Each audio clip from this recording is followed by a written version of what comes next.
Hi guys, welcome to the Discovery Lab.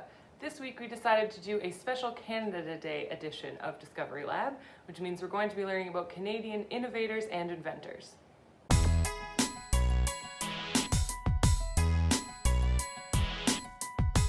Join us on Thursday to learn about just a few of the things that Canadians have discovered or invented over time.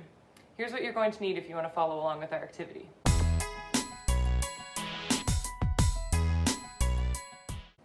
We're going to be making bowling pins. So in order to make your bowling pins, you're going to want something like some empty water bottles, some empty cans, maybe some old toilet paper tubes, and something to decorate them with, like some paper, some tape, some glue, some markers, and maybe some paint.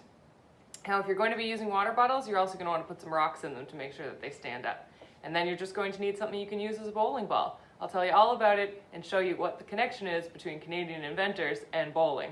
Make sure you check us out at manuelsriver.ca to register, and we're going to do our session Thursday at 2 o'clock. See you then.